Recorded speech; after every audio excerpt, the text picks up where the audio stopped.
Hello and welcome back everyone to PK Ideas for this time a new series, the How to Play series.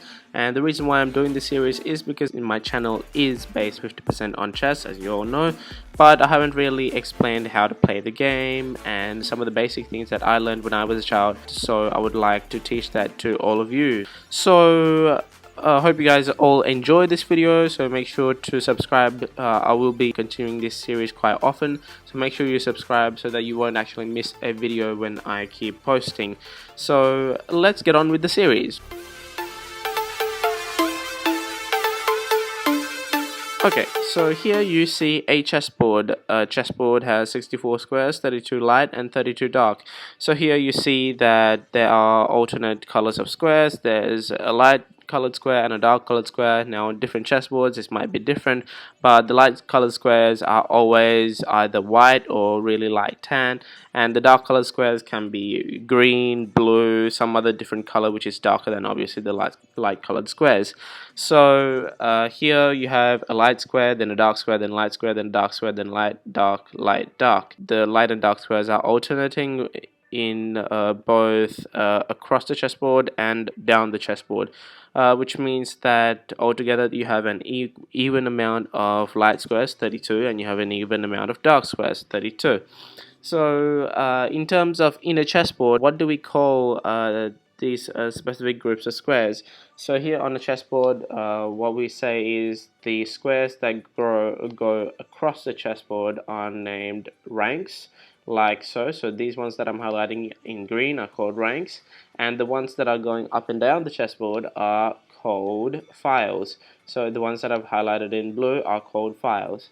And these ranks and files have different numbering and different coordinates, so that you're able to describe a chessboard without having a physical chessboard right in front of you.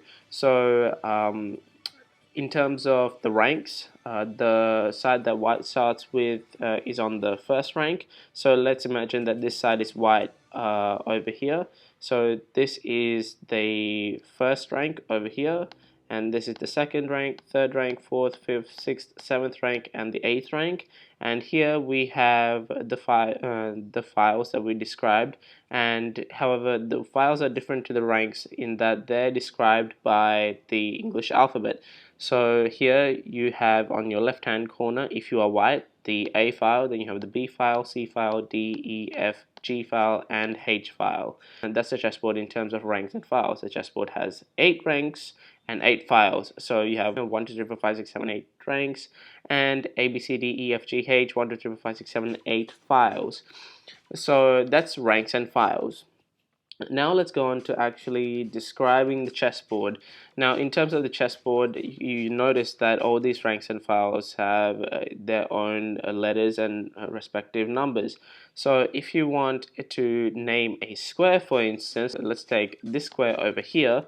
We call that the D4 square, and the reason is simple. Here you have the A file, then you have the B file, the C file, and the D file. So here your square is on the D file, which means that the D comes first.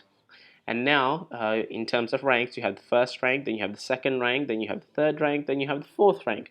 Now this square is on the fourth rank, so after you put your letter, you put your number afterwards, so you have the D4 square. Okay, so let's try another square. Let's try this square over here. G2 is the square, so you have A, B, C, D, E, F, G. So your square's on the G file, and you have the first rank, then you have the second rank, and so you have the G2 square. Okay, so now that I've shown you 2 squares, what I want you to do is to pause the video and tell me what this square is. Okay, so have you found it? That is the E7 square. I'll show you the reason once again. So you have the A file, B file, C file, D file, E file. Your square is on the E file, and you have 1, 2, 3, 4, 5, 6, 7, and you have the 7th rank. So you have E, and you have 7. So that's the E7 square. Now in terms of their respective coordinates, obviously it's going to be different if you're black. Now let's imagine that this is the black side over here. We imagined that it was the white side before, so now it's the black side. And I want you to tell me what this square is over here. Okay, so this in fact is the H8 square, and the reason why it's the H8 square is that when you're black, the left hand side corner changes into H and your bottom rank changes into the 8th rank, which means that now it's the 8th, 7th, 6th, 5th, 4th, 3rd, 2nd, and 1st ranks, and you have H, G, F, E, D, C, B, A files. So all the numbers and letters have been inversed when you are black. So what you see as the H8 square as white over here has now become the A1 square on the white side if the colors are flipped. So that is the basics of the chessboard and how to name the squares. So as I told you before, this series will be continuing completely, so please leave a like if you like this series and subscribe if you want quick updates on whether I've uploaded a new video in the series. So please do that, and hope you guys enjoy the other videos that I posted up on the channel. Leave a like on those if you like them, comment on them if you have any suggestions. So please do all of that. Don't forget to subscribe, and I will see you guys next time.